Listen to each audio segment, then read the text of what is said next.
मार्गशीर्ष माह के कृष्ण पक्ष की एकादशी को उत्पन्ना एकादशी या उत्पत्ति एकादशी के नाम से जाना जाता है। इस बार एकादशी तिथि का प्रारंभ 25 एवं 26 नवंबर 2024 की रात को 1:02 से हो जाएगा और एकादशी तिथि का समापन 26 और 27 नवंबर की सुबह 4:35 पर हो जाएगा। इस बार सभी भक्तजनों, वैष्णवजनों, माताओं बहनों को उत्पन्ना एकादशी, उत्पत्ति एकादशी का व्रत 26 नवंबर 2024 मंगलवार के दिन ही रखना चाहिए। इस दिन सुबह 4 बजे से यानी ब्रह्म मुहूर्त से व्रत का आरंभ होगा और अगले दिन यानी 27 नवंबर 2024 बुधवार की सुबह व्रत का पारणा करना चाहिए। व्रत का पारणा करने का जो दिन है, वह समय है, वह 27 नवंबर 2024 की सुबह 7:15 से लेकर के 9:09 तक व्रत खोल लेना चाहिए या व्रत का पारणा कर लेना चाहिए।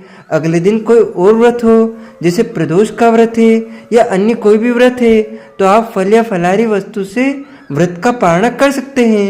भक्तजनों, माताओं बहनों, सादर जय श्री कृष्ण। मैं हूँ आपके साथ पंडित आचार्य नीलेश शर्मा। सबसे पहले आपको और आपके पूरे परिवार को उत्पन्ना एकादशी की बहुत बहुत शुभकामनाएं और बधाइयाँ। भगवान श्री हरि लक्ष्मी नारायण जी का भरपूर आशीर्वाद आप सभी के जीवन पर सदैव बना रहे। आप सभी सुखी रहे, स्वस्थ रहे, व्यस्त रहे और मस्त रहे, निरंतर उन्नति तथा प्रगति को प्राप्त करते रहे। आज हम आप सभी को उत्पन्ना एकादशी, उत्पत्ति एकादशी की संपूर्ण जानकारी प्रदान करने जा रहे हैं। आपको व्रत कब प्रारंभ करना है तथा व्रत का पारणा यानी व्रत कब खोलना चाहिए और उत्पन्ना एकादशी की पूजा विधि क्या रहेगी और इस एकादशी में कौन कौन से महत्वपूर्ण नियमों का पालन आपको अनिवार्य रूप से करना चाहिए, तो यह संपूर्ण जानकारी इस वीडियो के माध्यम से हम आप सभी को प्रदान करने जा रहे हैं। आप सभी से अनुरोध है कि इस ज्ञानवर्धक वीडियो को अंत तक देखिएगा और देखने के बाद अधिक से अधिक लोगों को शेयर भी कर दीजिएगा। विष्णु एकादशी गीता तुलसी विप्रधे नवः असारे दुर्ग संसारे षटपदी मुक्तिदायिनी, अर्थात भगवान श्री हरि विष्णु जी का पूजन करना, एकादशी का व्रत रखना, गीता जी का पाठ करना, तुलसी जी का पूजन एवं दर्शन करना तथा ब्राह्मण देवताओं की सेवा करना, उनको दान करना, उनको भोजन करवाना, गौ माता की रक्षा एवं सेवा करना, यह 6 कार्य इस कठिन संसार सागर को पार करने हेतु मोक्षदायक बताए गए हैं। पूरे एक वर्ष में 24 एकादशी आती है, लेकिन जिस साल अधिक मास या पुरुषोत्तम मास आता है उस साल 2 अधिक एकादशी यानी कुल मिलाकर के उस साल 26 एकादशी आती है। प्रत्येक महीने में 2 बार एकादशी आती है, एक कृष्ण पक्ष में, दूसरी शुक्ल पक्ष में। दोनों ही एकादशियों का भिन्न भिन्न महत्व हमारे धर्म ग्रंथों तथा पुराणों में बताया हुआ है। एकादशी का व्रत भगवान श्री हरि लक्ष्मी नारायण जी का परम प्रिय व्रत है और एकादशी का व्रत करने से मनुष्य के कई जन्मों के पाप जड़ से नष्ट हो जाते हैं तथा उनके पुण्यों का उदय होता है। जब प्राणी के जन्म जन्मांतर के पाप नष्ट हो जाते हैं तभी उन्हें सांसारिक और भौतिक सुखों की प्राप्ति होती है। जो भक्तजन माताएं बहनें एकादशी का व्रत करते हैं उनको 10वीं तिथि से लेकर के द्वादशी तक कुछ महत्वपूर्ण नियमों का पालन अनिवार्य रूप से करना चाहिए। 10वीं तिथि के दिन एक समय शुद्ध एवं सात्विक भोजन करें तथा इस दिन चावल, शहद, लहसुन, प्याज, मांस, मदिरा, मसूर की दाल, कटहल की सब्जी का उपयोग नहीं करना चाहिए। 10वीं तिथि के दिन पराय अन्न का भोजन नहीं करना चाहिए, अर्थात दूसरे के घर का भोजन नहीं करना चाहिए और ब्रह्मचर्य व्रत का पालन करना चाहिए। एकादशी के दिन सुबह जल्दी उठ करके स्नान करके पूजा अर्चना करके एकादशी व्रत का संकल्प धारण करना चाहिए। पद्म पुराण के उत्तरखंड के अध्याय 64 में श्लोक नंबर 34 में लिखा हुआ है, एकादश्याम निराहार स्थित्वाहम परेहनि भोक्ष्यामि पुंडरीकाक्ष शरणं मे भव अच्युत। हे कमल नयन, हे वासुदेव, हे जनार्दन, हे अच्युत, मैं एकादशी के दिन निराहार रह करके दूसरे दिन ही भोजन करूँगा। वैसे तो इस पंक्ति का उच्चारण करने के बाद आपका संकल्प हो जाएगा, लेकिन आपके घर में संकल्प करने की यदि व्यवस्था है तो आप अपने घर के पूजा स्थल पर देवघर में या पूर्व दिशा की तरफ मुंह करके शुद्ध घी का दीपक प्रज्वलित करके उसको एक पात्र ले और एक थाली में जव तिल अक्षत के स्थान पर जव तिल रखना चाहिए और पीले पुष्प रखे, अष्टगंध चंदन रोली कुमकुम रखे, तुलसी जी का पत्ता रखे, पीला पुष्प रखे, कुछ दक्षिणा रखे तथा हाथ की अंजलि को इस प्रकार रखे यानी सामने की ओर करे और हाथ में आपको सबसे पहले जल रखना है, सुपारी रखना है, कुछ पैसे रखना है, पीला पुष्प रखना है, अक्षत के स्थान पर जव तिल और कुछ दक्षिणा रख करके आप बोलिएगा ओम विष्णुवे नमः, ओम विष्णुवे नमः, ओम विष्णुवे नमः। ओम तिथिर्विष्णुस्तथावारो नक्षत्रं विष्णुरेव च योगश्च करणं चैव सर्वं विष्णुमयं जगत्। ओम विष्णुर्विष्णुर्विष्णु। ओम भगवतो महापुरुषस्य विष्णुराज्ञः प्रवर्तमानस्य अद्य श्री ब्रह्मणोरिधि द्वितीयपरार्धे श्री श्वेताहारकल्पे वैवस्वन्वन्तरे अष्टविंशतमे कलियुगे कलि प्रथम चरणे भूलोके भारतवर्षे भारतखंडे जम्बूद्वीपे आर्यवर्तांतर्गत ब्रह्मवर्तैकदेशे अवंतिकायां विशालक्षेत्रे मध्यप्रदेशे उज्जैन मंडलांतर्गत उज्जैन नामने नगरे संवत 2081 याम्या यानी कि हेमंत ऋषु मासानां मासे पुण्य पवित्र मासे मार्गशीर्ष शुभ कृष्ण पक्ष अद्यायः एकादश्यां पुण्यतिथ्योः भौम वासांगतायां वा हस्त दिवस नक्षत्रे ही कन्या राशि स्थिते श्री चंद्रे ही वृश्चिक राशि स्थिते श्री सूर्य ही वृषभ राशि स्थिते श्री देवराज गुरु शेषेषु ग्रहेषु यथा यथम राशि स्थान स्थितेषु शेषेषु शेषु ग्रहण गुण गण विशेषण विशिष्टयाम शुभ पुण्यतिथियों आप बोलिएगा मम आत्मनः। यहाँ पर अपने नाम और गोत्र का आपको उच्चारण करना है। यदि आपको अपना नाम और अपना गोत्र याद नहीं है तो आप ब्रह्म गोत्र या कश्यप गोत्र भी यहाँ पर उच्चारण कर सकते हैं। श्रुति स्मृति पुराणोक्त वेदोक्त फल प्राप्त्यर्थम संकल्पित कामना संसिद्ध्यर्थम लोके सवायाम राजद्वारे व्यापारे कृषि कार्य सेवा कार्य यश विजयादि लाभादि प्राप्त्यर्थम मम ई जन्मनि जन्मांतरे वा सकल दुरितोपशमनार्थम आयु आरोग्य ऐश्वर्य अभिवृद्ध्यर्थम प्राप्त अप्राप्त लक्ष्मी प्राप्त्यर्थम अप्राप्त लक्ष्मी औश्चिर्यकाल संरक्षणार्थम सकल मन इच्छित कामना संसिद्ध्यर्थम लोके सवायाम राजद्वारे सर्वत्र यश विजयादि लाभादि प्राप्त्यर्थम अप्राप्त लक्ष्मी प्राप्त्यर्थम प्राप्त लक्ष्मी औश्चिर्यकाल संरक्षणार्थम 10 विधि लक्ष्मी प्राप्त्यर्थम सर्व विधि लक्ष्मी प्राप्त्यर्थम प्राप्त लक्ष्मी औश्चिर्यकाल संरक्षणार्थम मम इह जन्मनि जन्मांतरे वा सकल दुरितोपशमनार्थम पितृदोष निवारणार्थम सर्व दोष निवारणार्थम सर्व पाप निवृत्त्यर्थम अद्य दिवसे ही उत्पन्ना एकादश्यां व्रत अहम करिष्ये। इस प्रकार संकल्प प्रभु को समर्पित करने के बाद हाथ जोड़ करके भगवान से प्रार्थना करें कि हे दीनबंधु, हे दीनानाथ, हे करुणा निधान, आज मैं उत्पन्ना एकादशी का व्रत धारण करने जा रहा हूँ और सभी नियमों का पालन करते हुए पूरे विधि विधान के साथ में एकादशी का व्रत रखूंगा, 11 का व्रत रखूंगा।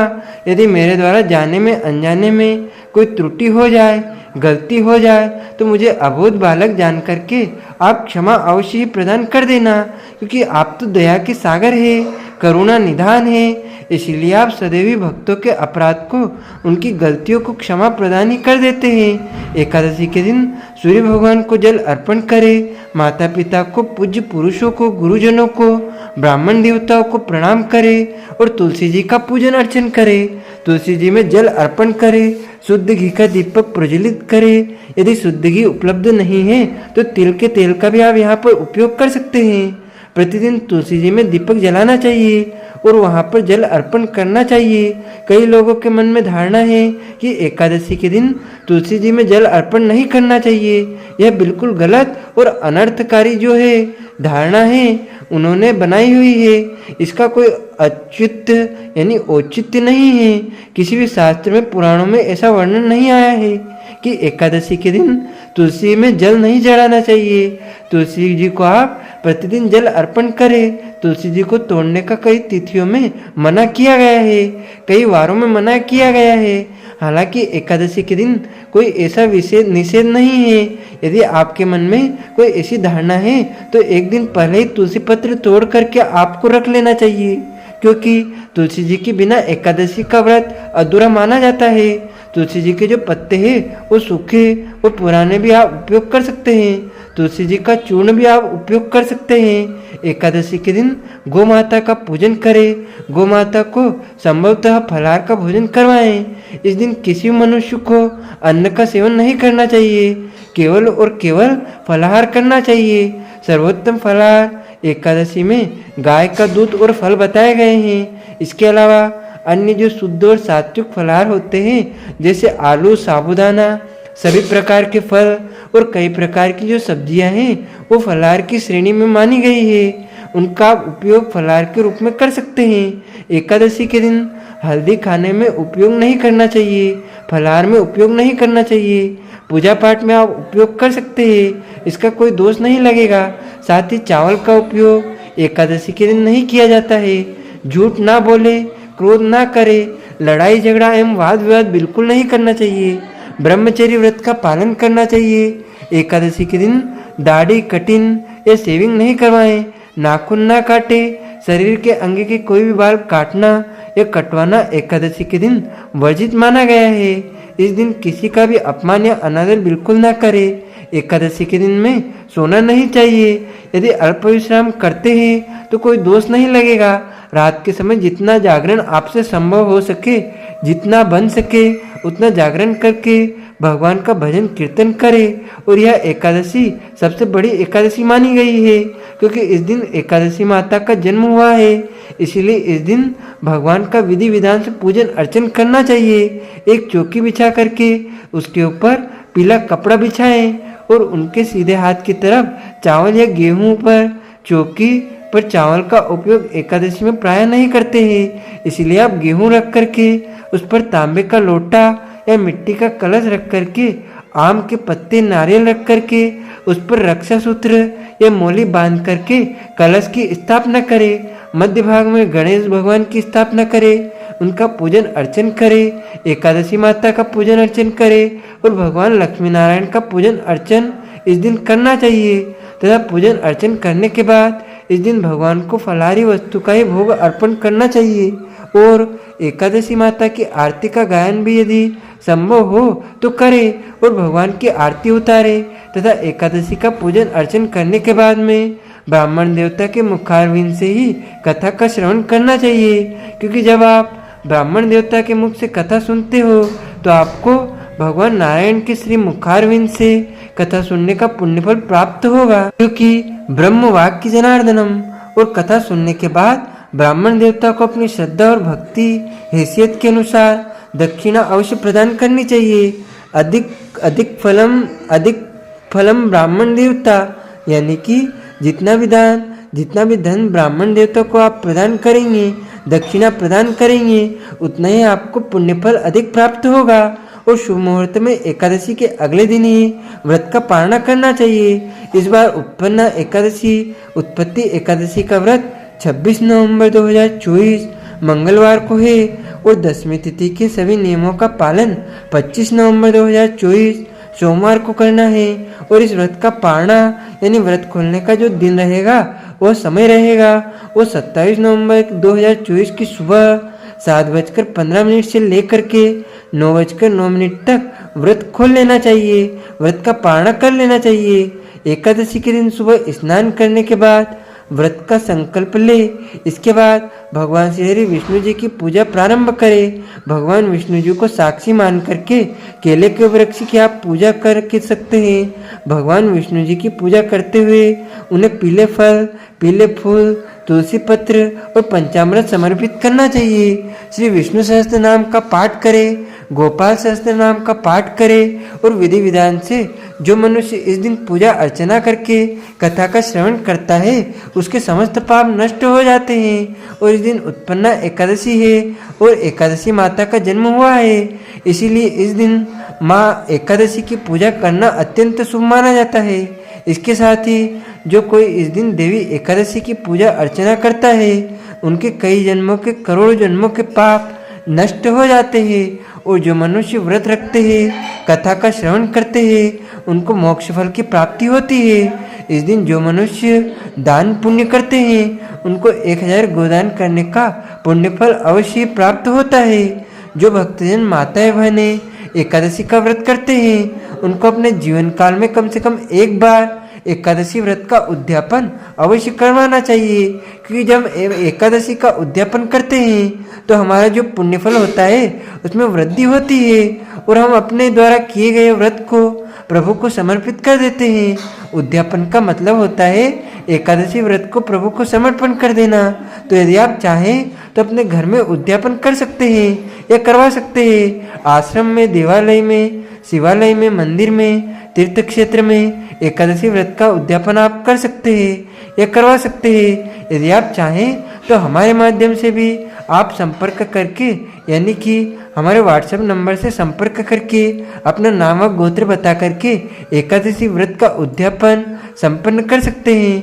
इस हेतु हमारे दिए गए मोबाइल नंबर पर आप संपर्क करें, व्हाट्सएप करें और अपना नाम व गोत्र हमें व्हाट्सएप करें। इस माध्यम से हमें संपर्क करें तो आपके नाम के गोत्र के माध्यम से आपके लिए हम एकादशी व्रत का उद्यापन अवश्य ही संपन्न कर देंगे।